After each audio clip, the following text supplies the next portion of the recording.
জান্নাতের সার্টিফিকেট পেয়েছে ওমর ফারুক রাদিয়াল্লাহু তাআলা আনহু। রাত জেগে জেগে ইবাদত করতেন। একদা আবু হুযাইফা রাদিয়াল্লাহু তাআলা আনহুর কাছে যে বলে, হুযাইফা, পয়গম্বরের ইন্তেকালের আগে তোমার কাছে মুনাফিকদের লিস্ট দেয়া গেছেন, বলো না ওই লিস্টের মধ্যে আমি ওমরের নামটা আছে কিনা।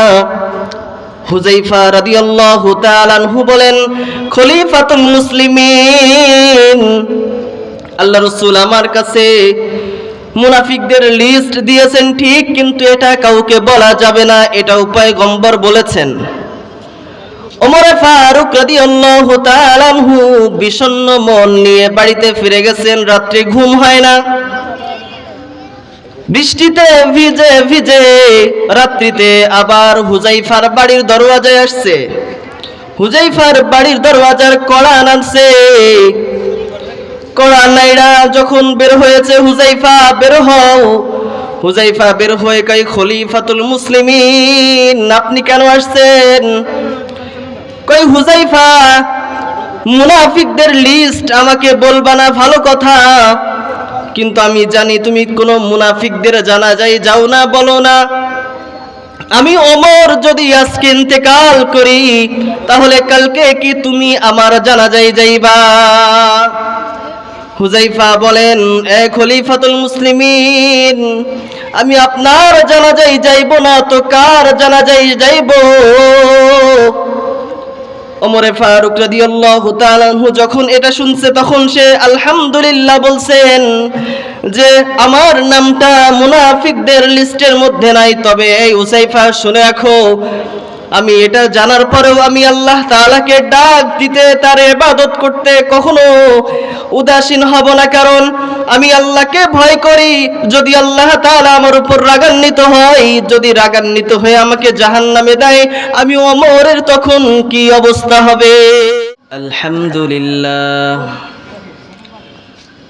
আলহামদুলিল্লাহি ওয়াহদা, والصلاة والسلام على من لا نبي بعده. أما بعد فأعوذ بالله من الشيطان الرجيم. بسم الله الرحمن الرحيم. يا أيها الذين آمنوا اتقوا الله حق تقاته ولا تموتن إلا وأنتم مسلمون. وقال النبي صلى الله عليه وآله وسلم: المسلم من سلم المسلمون من لسانه ويده، أو كما قال النبي عليه الصلاة والسلام. صدق الله المولانا العظيم، وصدق رسوله النبي الكريم، ونحن على ذلك لمن الشاهدين والشاكرين، والحمد لله رب العالمين. اللهم صل على محمد وعلى آل محمد، كما صليت على إبراهيم وعلى آل إبراهيم إنك حميد مجيد. اللهم بارك على محمد وعلى آل محمد، كما باركت على إبراهيم وعلى آل إبراهيم إنك حميد مجيد. বালাগাল উলা বিকামালিহি কাশাফাত তুজা বিজামালিহি হাসনাত জামিউ খিসালিহি সাল্লু আলাইহি ওয়া আলিহি বালাগাল উলা বিকামালিহি কাশাফাত তুজা বিজামালিহি হাসনাত জামিউ খিসালিহি সাল্লু আলাইহি ওয়া আলিহি। নেকজান বহুমুখী হাফিজিয়া মাদ্রাসা এর হিফজ সমাপনী ছাত্রদের পাগড়ি প্রদান উপলক্ষে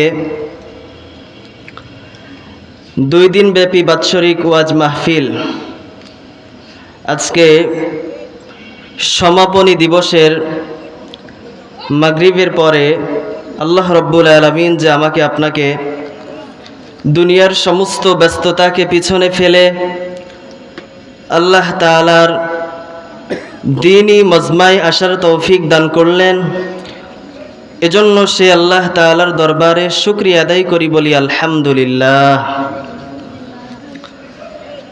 দুনিয়ার জিন্দেগি হলো ক্ষণস্থায়ী।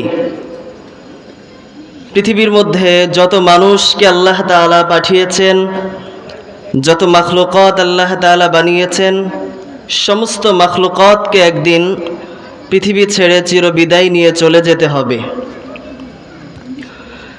দুনিয়ার 50 বছর 60 বছর জিন্দেগি এটা আল্লাহ তাআলা দিয়েছেন যেন 60 বছর 70 বছর জিন্দেগিতে আমল করে কবরের জিন্দেগি হাসরের জিন্দেগি যেন শান্তিময় করতে পারি, এজন্য আল্লাহ তাআলা দুনিয়াতে আমাদেরকে পাঠিয়েছেন। পৃথিবীর মধ্যে কোনো ব্যক্তি উদ্দেশ্যবিহীন কাজ করেন না। আল্লাহ রব্বুল আলামিন মানুষকে সৃষ্টি করেছেন উদ্দেশ্যবিহীন নয়, বরঞ্চ আল্লাহ রব্বুল আলামিন উদ্দেশ্য নিয়েই মানুষকে দুনিয়াতে পাঠিয়েছেন। আল্লাহ রব্বুল আলামিন নিজে বলেছেন, আফা হাসিবতুম আন্নামা খলাকনাকুম আবাসা, এই মানুষেরা তোমরা কি মনে করেছো তোমাদের কি আমি আল্লাহ তাআলা অনর্থক বানিয়েছি? আল্লাহ তাআলা কি জন্য বানিয়েছেন? অপর আয়াতের মধ্যে আল্লাহ তাআলা বলেন, ওমা খলাকতুল জিন্না ওয়াল ইনসা ইল্লা লিয়াবুদুন, আমি আল্লাহ তাআলা মানুষদেরকে বানিয়েছি আমার ইবাদতের জন্য। জোরে কোন সুবহানাল্লাহ। পৃথিবীর মধ্যে যত মাখলুকাত আল্লাহ তাআলা বানিয়েছেন সব থেকে শ্রেষ্ঠ করেছেন বনি আদমকে। আল্লাহ তাআলা নিজেই বলেছেন, ওয়ালাকাদ কাররামনা বানি আদম, আমি আল্লাহ তাআলা বনি আদমকে সব থেকে সম্মানিত করে বানিয়েছি। মানুষদেরকে পৃথিবীর কোনো মানুষ যদি সম্মানিত নাও করে, একজন কালো ব্যক্তি তাকে সবাই ঘৃণা করতে পারে, কিন্তু রব্বে কারীম এই ব্যক্তিকে বড় সম্মান দিয়েছেন, কারণ তিনি হলো বনি আদম, মানুষ। এই মানুষদেরকে আল্লাহ তাআলা ভালোবেসেছেন কি জন্য? আল্লাহ রব্বুল আলামিন বলেন, দেখেন দুনিয়ার নিজাম হলো এমন, যে ব্যক্তি দুর্বল হয় তাকে আমরা সবাই স্নেহ করি, ভালোবাসি। দুর্বলের উপরে আল্লাহ তাআলা দুনিয়ার মানুষের মনের মধ্যে আলাদা একটা মায়া দিয়েছেন, যেন দুনিয়ার মানুষ দুর্বল ব্যক্তিকে ভালোবাসবে। আল্লাহ রাব্বুল আলামিন মানুষদেরকে জন্মগতভাবে দুর্বল করে বানিয়েছেন। আল্লাহ তাআলা বলেন, খুলিকাল ইনসানু দাঈফা, মানুষদেরকে আমি আল্লাহ তাআলা একেবারে দুর্বল করে বানিয়েছি। সব দিক থেকে মানুষ হলো দুর্বল। এই দুর্বল মানুষগুলি যখন আল্লাহ তাআলার ইবাদত করবে, আল্লাহ তাআলাকে ডাকাডাকি করবে, তখন আল্লাহ তাআলা ফেরেশতাদের সামনে এই মানব জাতিদেরকে নিয়ে গর্ব করতে থাকে, এই ফেরেশতা তোমরাই তো বলেছিলে যে মানুষ সৃষ্টি করার দরকার নাই, আজকে সেই মানুষেরা আমার ইবাদত করতেছে, আল্লাহ তাআলা এটা গর্ব সহকারে বলতে থাকে সুবহানাল্লাহ। পৃথিবীর মধ্যে কোনো মানুষ কি অনর্থক কোনো কাজ করে? অনর্থক কোনো কাজ করে না। অনেক সময় পাগলকেও দেখা যায় কোনো কাজের পিছনে উদ্দেশ্য হয়ে থাকে। তাহলে আল্লাহ তাআলা মানুষদেরকে বানিয়েছে ইবাদতের জন্য। চিন্তা করলে দেখা যায় আজকে 50 বছর 60 বছর জিন্দেগি আল্লাহ তাআলা আমাকে আপনাকে দিয়েছেন, কিন্তু অধিকাংশ সময় পেরিয়ে গেছে, কিন্তু আমি আপনি আল্লাহ তাআলার ইবাদত করতে পারি নাই। আজকে আল্লাহ তাআলাকে বাদ দিয়ে আমরা অন্য কোনো মানুষের কাছে হাত পেতে বসি, অথচ আল্লাহ তাআলা বলেছেন, বান্দা তোমাদের কি দরকার আমি আল্লাহ তাআলার কাছে বলো, আমি আল্লাহ তাআলা সেটা দিয়ে দিব।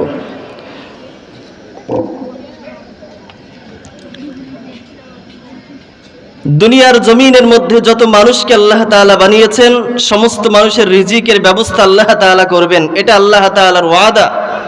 ওমা মিন দাব্বাতিন ফিল আরদি ইল্লা আলাল্লাহি রিজকুহা। আমি আপনি রিজিকের পিছনে দৌড়াই, আমি আপনি দুনিয়ার পিছনে দৌড়াইতেছি, দুনিয়া দুনিয়া করতেছি, অথচ আল্লাহ তাআলা বলেই দিয়েছে, বান্দা তোমার রিজিকে যতটুকু বরাদ্দ আছে তুমি ততটুকুই পাবে, এর থেকে বাইরে তোমার কোনো কিচ্ছু দেওয়া হবে না। অতএব দুনিয়ার জমিন থেকে এতটুকু আমল কমসে কম করতে হবে, যেই আমলের ওসিলায় আল্লাহ তাআলা কবরের জগৎটা আমার শান্তিদায়ক করে দেয় এবং হাসরের জগৎটা যেন আল্লাহ তাআলা আমার শান্তিদায়ক করে দেয়। এই আমল দুনিয়া থেকেই করতে হবে। কোনো ব্যক্তি যদি দুনিয়া থেকে বিদায় নিয়ে যখন কবরে চলে যাবে, এই কবরে যাওয়ার পরে যদি আল্লাহ তাআলার কাছে হাজারো বার বলে, আল্লাহ দুনিয়াতে আমাকে আরেকবার পাঠান, আমি অনেক ইবাদত করব এবং ভালো ইবাদত করে দুনিয়াতে আসব, কোনো মানুষকে কোনো দিন সেই সুযোগটা দেওয়া হবে না। অতএব মুসলমান, মাইকের আওয়াজ যতদূর যায় তওবা করেন, নিজের জিন্দেগিটা পরিশুদ্ধ করে নেন, যে আমার জিন্দেগিটা আমি এখন থেকেই সংশোধন করব, কারণ মালাকুল মউত আজরাইল কখন কার দরওয়াজার সামনে চলে আসবে এটা আমারও জানা নাই, আপনারও জানা নাই।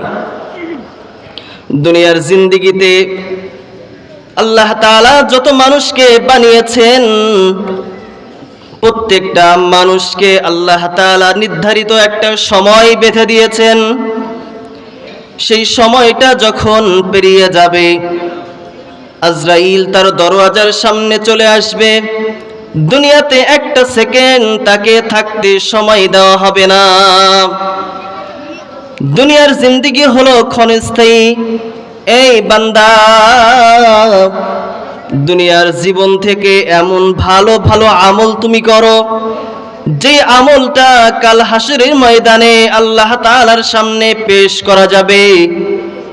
আল্লাহ তাআলা সেই আমল দেখে দেখে আমাকে আপনাকে মাফ করবেন, এমন আমল দুনিয়া থেকে করতে হবে। ইয়া আইয়ুহাল্লাযীনা আমানুত্তাকুল্লাহ, হে ইমানদারেরা তোমরা আল্লাহকে ভয় করো। দুনিয়ার কোনো মানুষকে ভয় করার কথা বলা হয় নাই, একমাত্র ভয় করতে হবে আল্লাহ তাআলাকে। আল্লাহ তাআলাকে ভয় করতে হবে, কারণ কাল হাসরের ময়দানের মালিক আমার আল্লাহ। লিমানিল মুলকুল ইয়াউম লিল্লাহিল ওয়াহিদিল কাহ্হার। দুনিয়ার জিন্দেগিতে আপনি যদি কোনো মানুষের উপরে কষ্ট দেন, মানুষকে গালি গালাজ করেন, তাহলে কাল হাসরের ময়দানে সব কিছুর হিসাব দেওয়া লাগবে। দুনিয়ার জিন্দেগি থেকে কোনো ব্যক্তি, কোনো বুজুর্গ, কেউ আমাকে আপনাকে জান্নাতের সুসংবাদ দেয় নাই। যদিও আমরা জান্নাতের সুসংবাদ প্রাপ্ত নয়, কিন্তু আমরা জান্নাত পাওয়ার আমল আমরা করি না। কিন্তু সাহাবীদের ইতিহাস খুলে দেখবেন, সাহাবীদের ইতিহাস দেখবেন, জান্নাতের সার্টিফিকেট হাতে পেয়েছেন, এরপরও তারা এমন ভাবে কান্না করেছে, এমন ভাবে চোখের পানি ফেলেছে,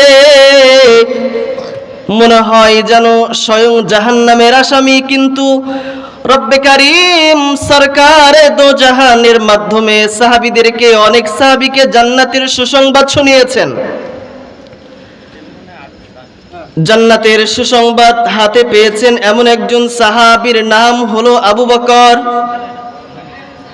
আবু বকরের সারাটি জিন্দেগি শুধু কান্না আর কান্না। আরেকজন সাহাবী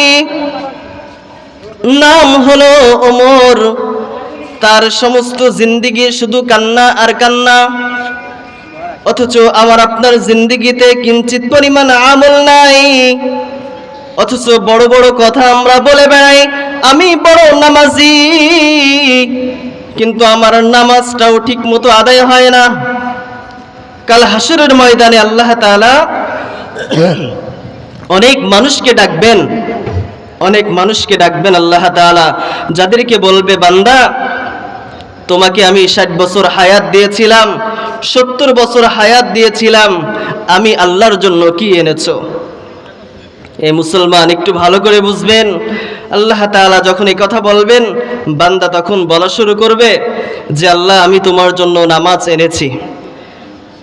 আল্লাহ তাআলা বলবেন নামাজ এনেছো ভালো কথা, দুনিয়াতে নামাজ পড়েছো, কিন্তু আমি আল্লাহ তোমার কলবের দিকে চেয়েছিলাম, তোমার নিয়তের দিকে চেয়েছিলাম। তুমি তো আমাকে আল্লাহ তাআলাকে আমাকে খুশি করার জন্য নামাজ পড়ো নাই, বরঞ্চ তুমি মানুষকে খুশি করার জন্য নামাজ পড়েছিলা, যে দুনিয়ার মানুষ আমাকে নামাজি বলবে। এ বান্দা দুনিয়াতে তোমাকে মানুষ নামাজি বলে ডেকেছে, অতএব আমি আল্লাহর কাছে কোনো আমল কোনো ফলাফল আজকে নাই। নামাজি ব্যক্তি হতাশা হয়ে যাবেন। লক্ষ কোটি কোটি টাকা খরচ করে বান্দা হজ করে এসেছে, কিন্তু এই হাজী সাহেবকে আল্লাহ তাআলা ডাক দিবেন, হাজী সাহেব তুমি কি এনেছো আমার জন্য? হাজী সাহেব তখন বলবে আল্লাহ 7 লক্ষ টাকা 8 লক্ষ টাকা খরচ করে আমি হজ করতে গিয়েছিলাম তোমার রেজামন্দির জন্য, তোমাকে খুশি করার জন্য, কিন্তু আল্লাহ তাআলা বলবেন বান্দা আমি তো তোমার অন্তরের দিকে চেয়েছিলাম, আমি তো তোমার কলবের দিকে চেয়েছিলাম, আমি তোমার অন্তরের দিকে চেয়েছিলাম, তুমি কেউ আমি আল্লাহ তাআলাকে খুশি করার জন্য হজ করো নাই, বরঞ্চ মানুষ তোমাকে হাজী সাহেব বলবে এজন্য তুমি হজ করেছো। এজন্য বান্দা সারাটা জিন্দেগি কাটিয়েছেন গুনাহের মধ্যে, এখনো সময় আছে, দুনিয়ার জমিন থেকে তাওবা করেন। তাওবার জিন্দেগি যদি গঠন করতে পারেন, আল্লাহ তাআলা এমন সুন্দর বিছানা জান্নাতের মধ্যে দিবেন যেমন জায়গার আপনি কল্পনাও কোনোদিন করেন নাই। তো জান্নাতের সার্টিফিকেট হাতে পেয়েছে যেই সমস্ত সাহাবা, তারা আল্লাহ তাআলাকে এমন ভয় করতেন, তাদের ভয়ের উদাহরণ দিতে গেলে চোখের পানি রাখা যায় না। আর আমি আপনি আল্লাহ তাআলাকে ভয় বাদ দিয়া দুনিয়ার পিছনে পড়ে গেছি।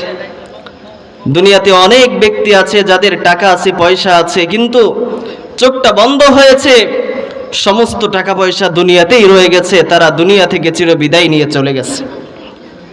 এজন্য দুনিয়ার সম্পদ চিরস্থায়ী নয়, এটা ক্ষণস্থায়ী।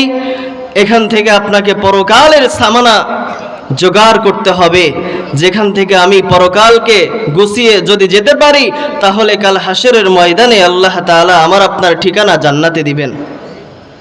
এক হাদিসের মধ্যে আসছে, পয়গম্বর আলাইহিস সালাতু ওয়াস সালাম ঘর থেকে বের হলেন। ঘর থেকে বের হওয়ার পরে পেছনে পেছনে আবু মুসা আশআরী রাদিয়াল্লাহু তাআলা আনহু বের হলেন, যে পয়গম্বর কোথায় যায় আজকে দেখি। পয়গম্বর আলাইহিস সালাতু ওয়াস সালাম ঘর থেকে বের হয়ে সোজা একটি খেজুর বাগানে গেলেন। আবু মুসা আশআরী রাদিয়াল্লাহু তাআলা আনহু পিছনে পিছনে গেলেন। পিছনে পিছনে যাওয়ার পরে দেখলেন পয়গম্বর আলাইহিস সালাতু ওয়াস সালাম সেই বাগানে কজায়ে হাজত পূরণ করলেন। এরপরে প্রাকৃতিক প্রয়োজন যখন সারা শেষ হলো, তখন সেখান থেকে সামনে যাওয়ার পরে একটা কূপ আছে, এই কূপের মধ্যে 2 পা পানিতে দিয়ে পয়গম্বর আলাইহিস সালাতু ওয়াস সালাম বসলেন। পয়গম্বর আলাইহিস সালাতু ওয়াস সালাম যখন সেখানে বসলেন, আবু মুসা আশআরী রাদিয়াল্লাহু তাআলা আনহু মনে করলেন যে আজকে আমি রাসূলের দারওয়ান হব, রাসূলের দারওয়ানি করব আজকে, কাউকে বিনা পারমিশনে আজকে আমি খেজুর বাগানে ঢুকতে দিব না। আবু মুসা আশআরী রাদিয়াল্লাহু তাআলা আনহু পয়গম্বরের দারওয়ান হিসাবে খেজুর বাগানের দরওয়াজায় বসে গেছে। আজকে কাউকে বিনা অনুমতিতে এই বাগানে প্রবেশ করতে দেওয়া হবে না। কিছুক্ষণ পরে পয়গম্বরের আদরের সাহাবী আবু বকর আসলেন।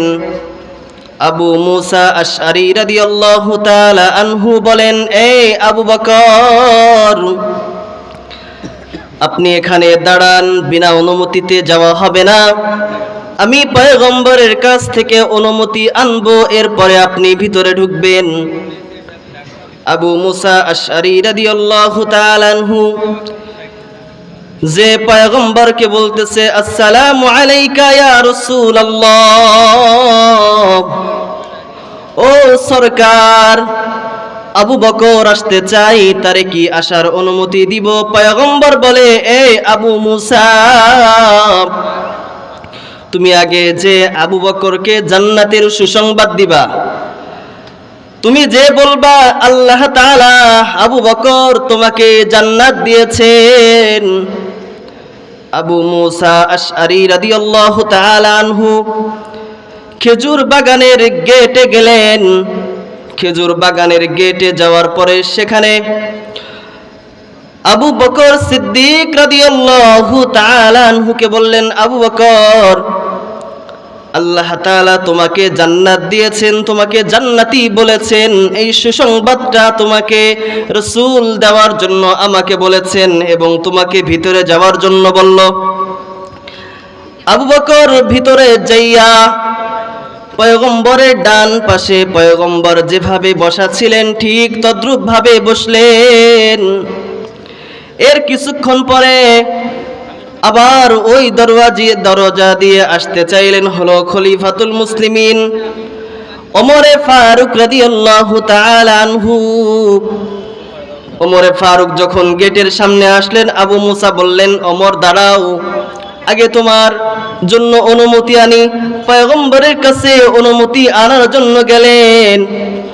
পয়গম্বর তাকেও বললেন, এই মুসা, তুমি ওমরকেও জান্নাতের সুসংবাদ দাও।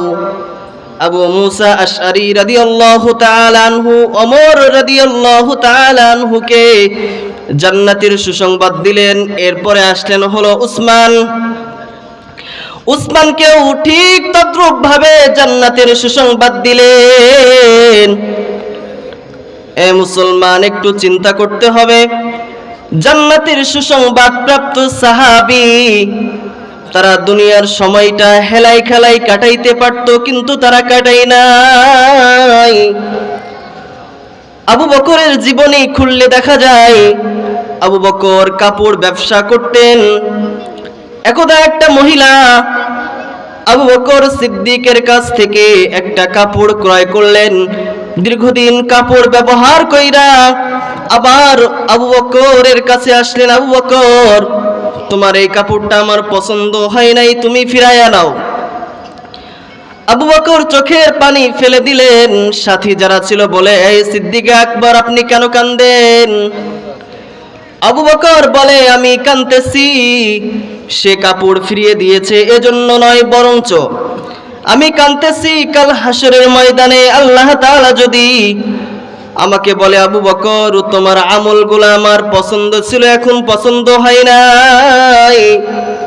এ আবু বকর, তোমার আমলের বিনিময়ে আমি জান্নাত দিয়েছিলাম, আজকে যেহেতু আমার আমল পছন্দ হয় নাই, তোমার আমল আমার কাছে পছন্দ হয় নাই, অতএব তোমার আমল তুমি ফিরায় নাও, আমার জান্নাত আমারে দাও। তখন আমি আবু বকরের কেমন অবস্থা হবে? জান্নাতের সার্টিফিকেট পেয়েছে ওমরে ফারুক রাদিয়াল্লাহু তাআলা আনহু। রাত জেগে জেগে ইবাদত করতেন। একদা আবু হুযাইফা রাদিয়াল্লাহু তাআলা আনহুর কাছে যে বলে, হুযাইফা, পয়গম্বরের ইন্তেকালের আগে তোমার কাছে মুনাফিকদের লিস্ট দেয়া গেছেন, বলো না ওই লিস্টের মধ্যে আমি ওমরের নামটা আছে কিনা? হুযাইফা রাদিয়াল্লাহু তাআলা আনহু বলেন, খলিফাতুল মুসলিমিন, আল্লাহ রাসূল আমার কাছে মুনাফিকদের লিস্ট দিয়েছেন ঠিক, কিন্তু এটা কাউকে বলা যাবে না, এটাও পয়গম্বর বলেছেন। ওমর ফারুক রাদিয়াল্লাহু তাআলা আনহু বিষণ্ণ মন নিয়ে বাড়িতে ফিরে গেছেন। রাত্রে ঘুম হয় না। বৃষ্টিতে ভিজে ভিজে রাত্রিতে আবার হুজাইফার বাড়ির দরওয়াজায় আসছে। হুজাইফার বাড়ির দরওয়াজার কড়া নামছে। কড়া নাইড়া যখন বের হয়েছে, হুজাইফা বের হও। হুজাইফা বের হয়ে কই, খলিফাতুল মুসলিমিন আপনি কেন আসছেন? কই হুজাইফা, মুনাফিকদের লিস্ট আমাকে বলবা না ভালো কথা, কিন্তু আমি জানি তুমি কোন মুনাফিকদের জানাজায় যাও না, বলো না। আমি ওমর যদি আজকে ইন্তেকাল করি, তাহলে কালকে কি তুমি আমার জানাজায় যাইবা?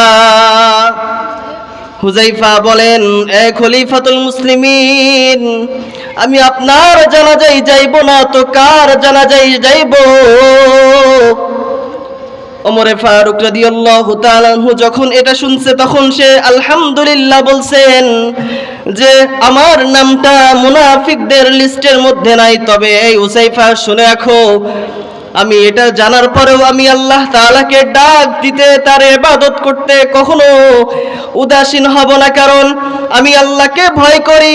যদি আল্লাহ তাআলা আমার উপর রাগান্বিত হয়, যদি রাগান্বিত হয়ে আমাকে জাহান্নামে দেয়, আমি ওমরের তখন কি অবস্থা হবে?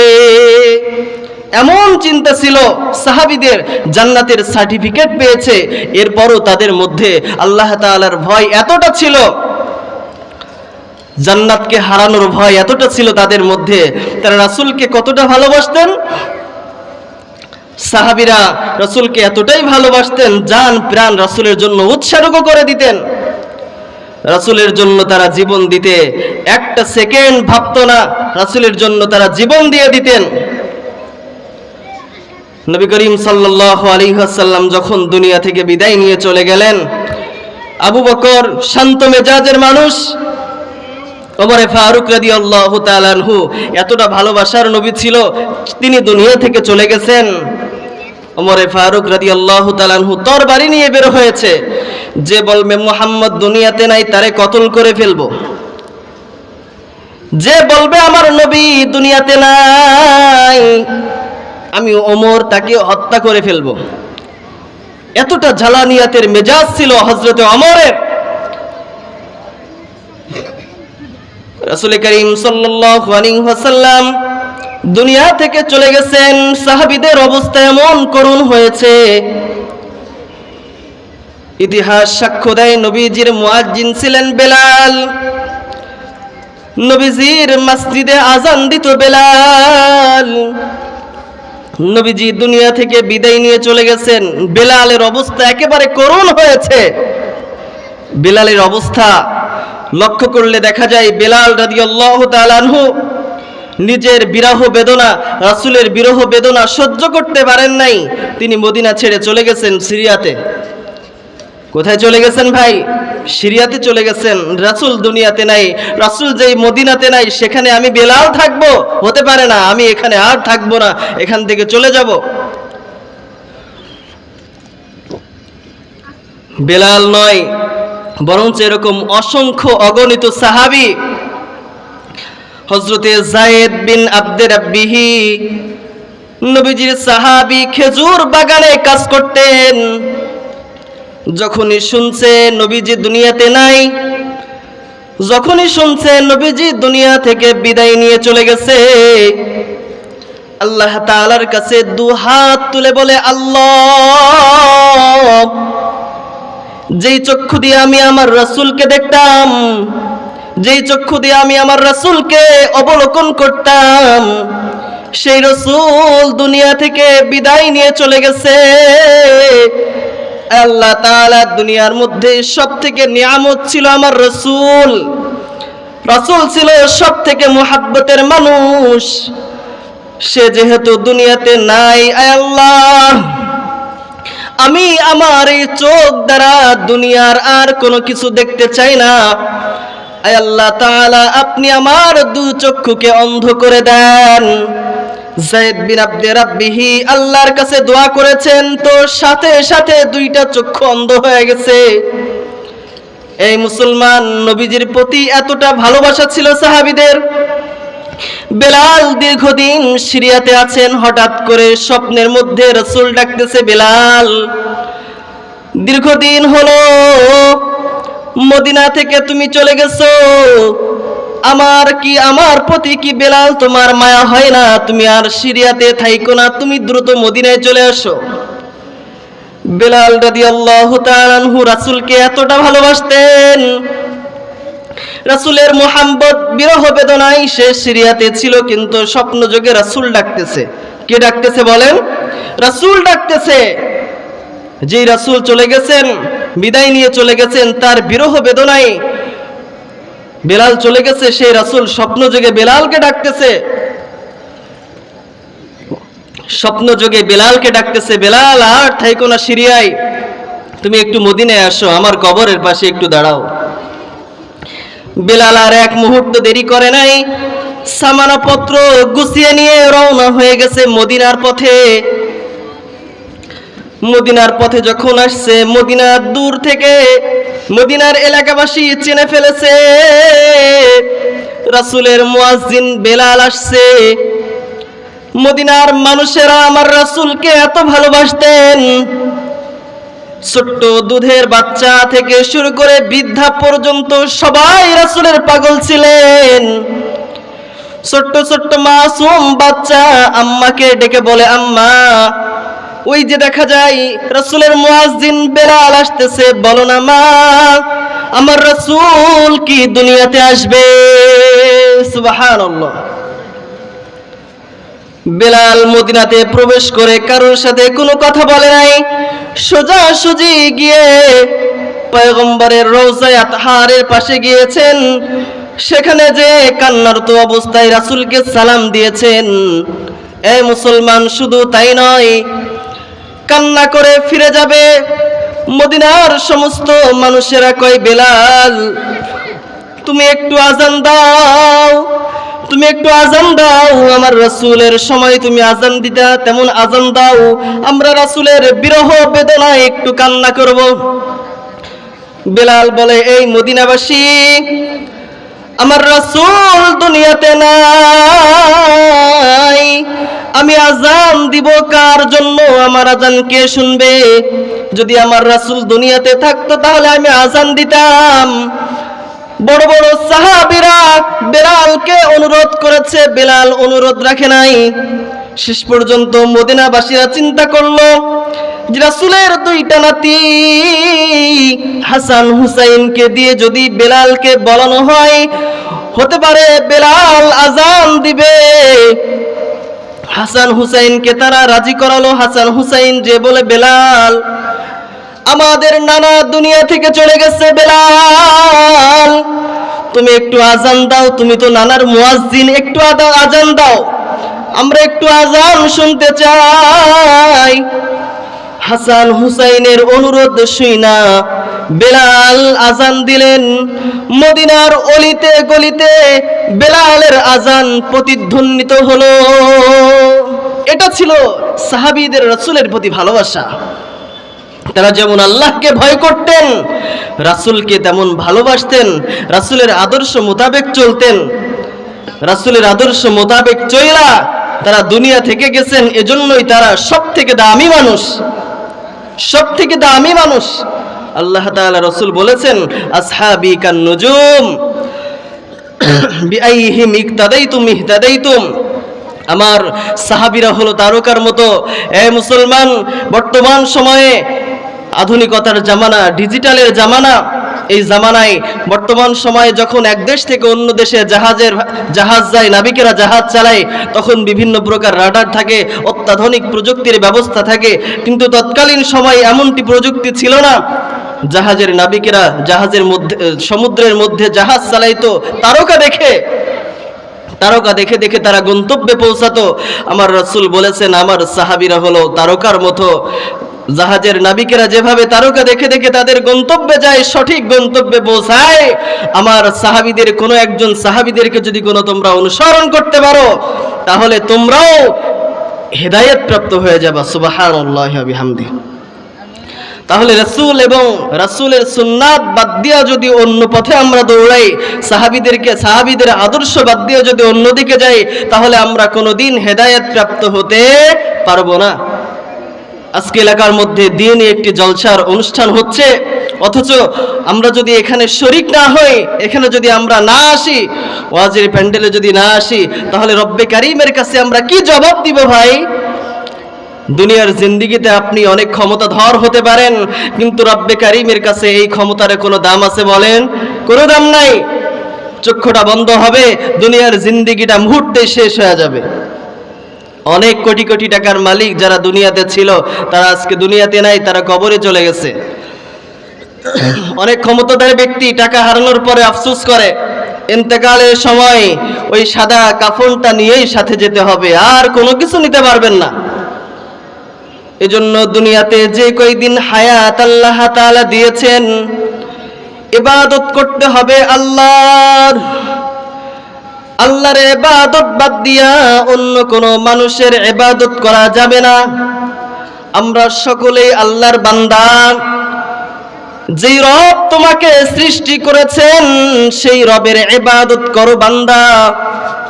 ইয়া আইয়ুহান নাসু উবুদু রাব্বাকুমুল্লাযী খালাকাকুম ওয়াল্লাযীনা মিন ক্বাবলিকুম লাআল্লাকুম তাত্তাকুন। ইয়া আইয়ুহান নাস, হে মানুষ, উবুদু রাব্বাকুম, তোমরা তোমার রবের ইবাদত করো। যে রব তোমাদেরকে সৃষ্টি করেছেন, সৃষ্টিকর্তার ইবাদত করতে হবে, এটার মধ্যেই কামিয়াবি। যদি আমরা সৃষ্টিকর্তার ইবাদত না করি, তাইলে কাল হাসরের ময়দানে রব্বে কারীমের সামনে দাঁড়িয়ে কি জবাব আমরা দিব? আল্লাহ তাআলা যদি বলেন, কি এনেছো বান্দা আমার জন্য? দেওয়ার মতো কোনো কিছু নাই।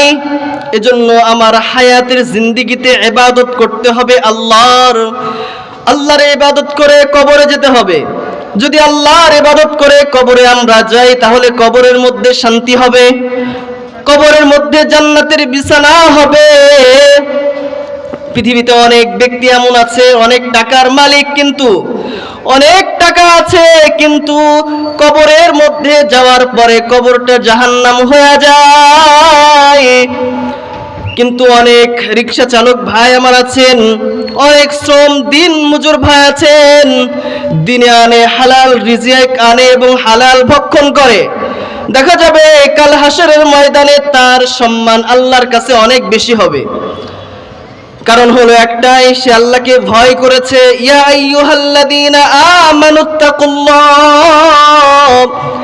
হে ঈমানদারেরা, তোমরা আল্লাহকে ভয় করো। হাক্কা তুকাতিহি, ভয় করার মতো করো, কোনো মানুষকে দেখানোর জন্য নয়। ইবাদত করব একমাত্র আল্লাহর। কার ইবাদত করব বলেন? একমাত্র ইবাদত হবে আমার আল্লাহর। যে আল্লাহ আমারে বানিয়েছেন, যে আল্লাহ আমারে খাওয়াই, যে আল্লাহ আমারে নিঃশ্বাস দিয়েছেন, প্রশ্বাস দিয়েছেন, আমার রিজিক দিয়েছেন, হাতে ক্ষমতা দিয়েছেন, পায়ে চলার শক্তি দিয়েছেন, যাবতীয় সব কিছু যে আল্লাহ তাআলা দিয়েছেন, সে আল্লাহর ইবাদত হবে।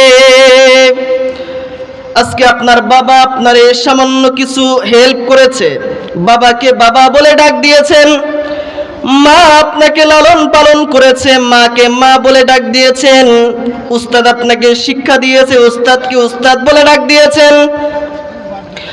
যাবতীয় সব কিছু আপনি করেছেন, কিন্তু আল্লাহ তাআলা আপনাকে হায়াত দিয়েছেন, রিজিক দিয়েছেন, জিন্দেগি দিয়েছেন। কখনো ভুলেও কি একটা বার আল্লাহকে বলেছেন, আল্লাহ তুমি আমার রব, আমি তোমার ইবাদত করব। আল্লাহ তাআলা আমার জিন্দেগিতে যা কিছু ভুল ভ্রান্তি হয়েছে, সব কিছু থেকে আল্লাহ তোমার কাছে তওবা করতেছি, এমন যদি ভাবে আল্লাহর কাছে আপনি বলেন, আমার মনে হয় আল্লাহ তাআলা আমার আপনার জিন্দেগির যাবতীয় গুনাহ খাতা মাফ করে দিবেন। শুধু মাফ করবেন তাই নয়, আল্লাহ তাআলা বলেন, বান্দা আমি মাফ করতে পারি, আবার মাফ কইরা তোমার গুনাহকে সওয়াবের দ্বারাও পরিবর্তন করতে পারি। সুবহানাল্লাহ। এজন্য হায়াতের মালিক যে কয়দিন হায়াত দিয়েছে, ইবাদত করব কার? আওয়াজ দিয়ে বলেন, কার করব ইবাদত? দুনিয়ার কোনো মানুষের ইবাদত চলবে না, দুনিয়ার কোনো মানুষের কাছে, নেতার কাছে, ক্ষমতার কাছে আমরা মাথা নত করব না। আল্লাহ তাআলা আমাদেরকে মাথা দিয়েছেন, সার দিয়েছেন, এই সার নত হবে একমাত্র আল্লাহর কাছে। জোরে কোন ঠিক না ঠিক? দুনিয়ার কোনো মানুষের কাছে আমরা যাব? কথা বলেন, যাব না। সমস্ত দল, সমস্ত মত বাদ, একমাত্র ইবাদত হবে আল্লাহর রাসূলের সুন্নাহ অনুযায়ী। যদি এভাবে করতে পারি, যদি এভাবে আমার জিন্দেগিটা গঠন করতে পারি, আল্লাহ রাব্বুল আলামিন আপনার জন্যই রেখেছেন জান্নাতুন নাঈম, জান্নাতুল আদ, সবকিছু আপনার জন্য রেখেছেন যদি আপনি এগুলো করতে পারেন। পৃথিবীতে অনেক অহংকারী ব্যক্তি ছিল যাদের অহংকার আল্লাহ তাআলা নিমিষেই চুরমার করে দিয়েছেন। আজকে পৃথিবীর মধ্যে, শুধু পৃথিবী নয়, আজকে বাংলাদেশের মধ্যে যত অন্যায় যদি আপনি কখনো দেখেন সামনে, আপনি চুপচাপ চলে যান। অথচ অন্যায় দেখার সাথে সাথে প্রতিরোধ করা দরকার ছিল আপনার, কিন্তু করলেন না। আল্লাহর কাছে আপনাকে জবাবদিহিতার সম্মুখীন হতে হবে। বান্দা, তোমার ক্ষমতা ছিল, সামর্থ্য ছিল, তুমি অন্যায় থেকে কেন ফিরত রাখো না মানুষকে? আল্লাহ তাআলার কাছে কিন্তু অবশ্যই আমাকে আপনাকে জবাবদিহিতার সম্মুখীন হতে হবে। এজন্য আল্লাহ তাআলা যে কয়দিন হায়াত দিয়েছেন, আল্লাহ তাআলার ইবাদত করতে হবে, তাকে ভয় করতে হবে। এভাবে যদি চলি, অবশ্যই আল্লাহ তাআলা আমার আপনার জন্য মুক্তির ব্যবস্থা করবেন। ইবাদত করে যদি মানুষকে দেখানোর নিয়ত করেন, এই ইবাদতের কোনো দাম আছে? আওয়াজ দিয়ে বলেন, দাম আছে? কোনো দাম নাই, কিঞ্চিত পরিমাণ দাম নাই। যদি আমার আপনার সামান্য ইবাদত হয়, সেটা যদি আমার রবকে খুশি করার জন্য হয়, অবশ্যই এই আমলটাই আল্লাহ তাআলার কাছে অধিক পছন্দনীয় হবে। দুনিয়াতে অনেক সেজদা জিন্দেগিতে আপনি দিয়েছেন, অনেক সেজদা আপনার 60 বছর জিন্দেগিতে আপনি আল্লাহকে দিয়েছেন, কিন্তু কোন সেজদার ওসিলায় আপনি আল্লাহর কাছে মাপ পাইবেন এমন কোনো গ্যারান্টি নাই। অনেক মানুষ এমন আছে, বুজুর্গানে দ্বীনদের ইতিহাস খুললে দেখা যায় অনেক মানুষ ইবাদত করেছেন, শেষ পর্যায়ে এসে তাদের ভাগ্যে হেদায়েত নসিব হয় নাই। আবার অনেক মানুষ এমন আছেন যাদের কপালে আল্লাহ তাআলা হেদায়েত রেখেছেন, আল্লাহ তাআলা শেষ সময়ে এসেও তাদেরকে হেদায়েতের মালা পরিয়ে দিয়েছেন। সরকারে দো জাহানের চাচা আবু তালিব, তারও কিন্তু কালিমা নসিব হয় নাই। কালিমা নসিব হবে এমন সময় শয়তান এসে আবু তালিবের কানে কানে বলে, হে আবু তালিব, তুমি আজকে তোমার ভাতিজার কাছে মাথা নত করতেছো, তোমার বাপ দাদার সবকিছু তুমি ভুলে গেলা।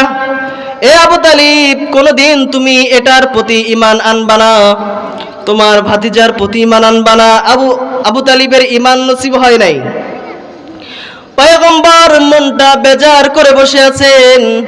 আল্লাহ তাআলা বলেন, এই পয়গম্বর, এই নবী আমার, হেদায়েতের মালিক আমি আল্লাহ, তুমি যাকে খুশি তাকে হেদায়েত করতে তুমি পারবা না। লাস্তা আলাইহিম বিমুসাইতির, তুমি কারোর উপর দারোয়ান না, তুমি শুধু পৌঁছায় দিবা। হেদায়েতের মালিক আমি আল্লাহ। কারোর কপালে যদি হেদায়েত থাকে, আমি আল্লাহ তাআলা তারে হেদায়েত দিব। আর কারোর কপালে যদি হেদায়েত না থাকে, তার কাছে হাজারো বয়ান দিয়ে, কোরআন হাদিস থেকে যত আলোচনাই হোক না কেন, হেদায়েত যদি না থাকে, তাহলে আল্লাহ তাআলা কোনোদিন কোনো ব্যক্তিকে হেদায়েত দিবেন না, কোনো মানুষ হেদায়েত করতে পারবে না যদি তার কপালে হেদায়েত না থাকে। এজন্য হেদায়েতের মালিক আল্লাহর সাথে সম্পর্ক ভালো রাখতে হবে। দুনিয়ার জমিনের মধ্যে যদি কোনো ক্ষমতাধর ব্যক্তির সাথে আমার সম্পর্ক হয়, তাহলে যে কোনো অপরাধ থেকে আমার মুক্তি পাইতে সহজ হবে। এটাই দুনিয়ার নিজাম। তাহলে রব্বে কারীম কাল হাসরের ময়দানের মালিক, কাল হাসরের ময়দানের মালিক হলেন আল্লাহ। সে আল্লাহ তাআলার সাথে যদি আমার ভালো সম্পর্ক হয়, তাহলে কাল হাসরের ময়দানে সমস্ত আযাব থেকে আমার রব আমাকে এবং আপনাদেরকে মুক্তি করে দিবেন। সুবহানাল্লাহ। তাহলে সম্পর্ক হবে কার সাথে? আওয়াজ দেয়া বলেন, সম্পর্ক হবে কার সাথে? আল্লাহর সাথে সম্পর্ক রাখবেন। আর দুনিয়াতে বসে আল্লাহ তাআলার রাসূল যাদের সাথে সম্পর্ক রাখতে বলেছেন, মান তাশাব্বাহা বিকওমিন ফাহুয়া মিনহু, দুনিয়াতে বসে যার সাথে ভালো সম্পর্ক রাখবেন, কাল হাসরের ময়দানে তার সাথেই হাসর হবে। আমার আপনার সম্পর্ক যদি একজন আল্লাহওয়ালা বুজুর্গ ব্যক্তির সাথে হয়, আমার আপনার হাসর কার সাথে হবে? ভালো মানুষের সাথে হবে কিনা বলেন? আওয়াজ দেয়া বলেন। যদি খারাপ ব্যক্তির সাথে সম্পর্ক হয়, কাল হাসরের ময়দানে অবশ্যই খারাপ ব্যক্তির সাথেই উঠতে হবে। এজন্য দুনিয়াতে থাইকা ভালো মানুষের সাথে সম্পর্ক করবেন। রাসূল বলেছেন, মান তাশাব্বাহা বিকওমিন ওয়া ফাহুয়া মিনহু, বান্দা দুনিয়াতে তুমি ভালো মানুষের সাথে সম্পর্ক করো, এটাই তোমার কাল হাসরের ময়দানে নাজাতের ওসিলা হবে। কারণ ভালো ব্যক্তি যখন জান্নাতে যাবে আপনাকেও নিয়ে যাবে। ভালো ব্যক্তি যখন জান্নাতে যাবে আপনাকে কি করবে? নিয়ে যাবে না বলেন? অবশ্যই নিয়ে যাবে। এজন্য দুনিয়াতে থাইকা ভালো মানুষের সাথে সম্পর্ক রাখতে হবে। আর যাবতীয় সবকিছুর মালিক আল্লাহ তাআলা, এটা বিশ্বাস করতে হবে। আল্লাহ তাআলাকে ভয় করতে হবে। বাতিল সমস্ত কিছুকে বিদায় দিতে হবে। শাহজালালের সৈনিক এই দুনিয়াতে, এই পৃথিবীতে, এই বাংলাদেশের মধ্যে আছে না বলেন? শাহপরানের সৈনিক আছে। সামনে কোনো বাতিল আসবে, অন্যায় আসবে, আর সেটাকে সামনে রেখে আপনি চলে যাবেন, এটা কখনো হতে পারে না। অন্যায়ের যুগ শেষ হয়ে গেছে, এখন ন্যায় নীতির জামানা চলতেছে। আপনি হক কথা বলবেন, কেউ আপনাকে বাধাও দিতে আসবে না। আল্লাহ তাআলার কাছে হাজারো শুকরিয়া আদায় করি আমরা যে আজকে কোরআনের কথা মন খুলে বলতে পারি আমরা। কোন ব্যক্তির পক্ষ থেকে, কারো পক্ষ থেকে বাধা আসে না। এমন একটা পৃথিবী, এমন একটা বাংলাদেশ আল্লাহ তাআলা আমাদেরকে দিয়ে দিয়েছেন। এজন্য হায়াত যে কয়দিন থাকবে হক কথা বলবেন, হকের উপর থাকবেন, রাসূলের সুন্নাহ অনুযায়ী চলতে হবে, এটার মধ্যেই কামিয়াব। এর বাহিরে যদি আপনি যত দল মত নির্বিশেষ যা কিছু আছে সমস্ত দল মত বাদ দেন না ভাই। আমরা তো সবাই আখিরি জামানার পয়গম্বরের উম্মত, আমাদের তো একটাই পরিচয়। অতএব সমস্ত দলমত নির্বিশেষে আমাদেরকে এক কাতারে হতে হবে। যদি আমরা এভাবে হতে পারি তাহলে আমাদের বিজয় কোনো ব্যক্তি আটকাইতে পারবে না। ছুটে আই শাহজালালের নির্ভীক সৈনিকেরা, কতল কর নাস্তিকদের চালাচা মুন্ডা গোলাম। ছুটে আই শাহজালালের নির্ভীক সৈনিকেরা, কতল কর নাস্তিকদের চালাচা মুন্ডা গোলাম। অলিদের এই ভূমিতে বিপ্লবেরই মশাল জ্বালা, অলিদের এই ভূমিতে বিপ্লবেরই মশাল জ্বালা। ছুটে আই শাহজালালের নির্ভীক সৈনিকেরা, কতল কর নাস্তিকদের চালাচা মুন্ডা গোলা। ছুটে আই শাহজালালের নির্ভীক সৈনিকেরা, কতল কর নাস্তিকদের চালাচা মুন্ডা গোলা। শাহজালালের স্বপ্ন ছিল আল কোরআনের জ্বলবে আলো, শাহজালালের স্বপ্ন ছিল আল কোরআনের জ্বলবে আলো। সে আলো ছড়িয়ে দিতে বিপ্লবেরই মশাল জ্বালা, সে আলো ছড়িয়ে দিতে বিপ্লবেরই মশাল জ্বালা। ছুটে আই শাহজালালের নির্ভীক সৈনিকেরা, কতল কর নাস্তিকদের চালাচা মুন্ডা গোলা। অলিদের এই ভূমিতে বিপ্লবেরই মশাল জ্বালা, অলিদের এই ভূমিতে বিপ্লবেরই মশাল জ্বালা। ছুটে আই শাহজালালের নির্ভীক সৈনিকেরা, কতল কর নাস্তিকদের চালাচা মুন্ডা গোলা। অলিদের এই ভূমিতে বিপ্লবেরই মশাল জ্বালা, অলিদের এই ভূমিতে বিপ্লবেরই মশাল জ্বালা। ছুটে আই শাহজালালের নির্ভীক সৈনিকেরা, কতল কর নাস্তিকদের চালাচা মুন্ডা গোলাম। অতএব দুনিয়াতে বাংলাদেশের মধ্যে যদি কোনো নাস্তিক থাকে, এই পৃথিবীতে এই বাংলাদেশের মধ্যে তাদের জায়গা হবে না। শাহজালালের সৈনিক এখনো আছে, শাহপরানের সৈনিক এখনো আছে। এজন্য ভাই হাতে ধরি পায়ে ধরি, আল্লাহ তাআলা হায়াত দিয়েছেন, হায়াতের জিন্দেগি দিয়েছেন, হকের উপর থাকতে হবে। হকের উপরে থেকে আল্লাহ তাআলার কথা, রাসূলের কথা মানুষের কাছে বলতে হবে। ভাই দুনিয়াতে কেউ চিরদিন আমরা থাকবো না, আমিও থাকবেন না। যে কয়দিন হায়াত আল্লাহ তাআলা দিয়েছেন সেই কয়দিন হায়াত আল্লাহ তাআলার জন্যই উৎসর্গ করতে চায়, দুনিয়ার কোন মাজারের জন্য, দুনিয়ার কোন বাবার জন্য আমরা এটাকে খরচ করতে চাই না। প্রত্যেকটা সময়ের হিসাব নেওয়া হবে কাল হাসরের ময়দানে। এই 70 বছর হায়াত আল্লাহ তাআলা দিয়েছেন, এই 70 বছর হায়াতের জিন্দেগির হিসাব আল্লাহ তাআলা সেকেন্ড বাই সেকেন্ড নেবেন। এজন্য আমার হায়াতটা যদি আমি আল্লাহ তাআলার রাস্তায়, রাসূলের রাস্তায় কাটাইতে পারি, কাল হাসরের ময়দানে আল্লাহ তাআলার কাছে বুক টান করে বলতে পারবো, আল্লাহ আমার হায়াতটা আমি তোমার রাস্তায় কাটিয়েছি। বলা যাবে না ইনশাআল্লাহ? এজন্য আমার হায়াতটা কাটাবো কার রাস্তায়? আল্লাহ তাআলার রাস্তায় কাটাইতে হবে, অন্য কোন রাস্তায় কাটানো যাবে? আল্লাহ তাআলা আমাদের সকলকে যা কিছু বললাম আল্লাহ তাআলা আমাদের উক্ত বিষয়ের উপরে করার তৌফিক দান করেন। ওয়া আখিরি দাওয়ানা আলহামদুলিল্লাহি রাব্বিল আলামিন। আসসালামু আলাইকুম ওয়া রাহমাতুল্লাহ।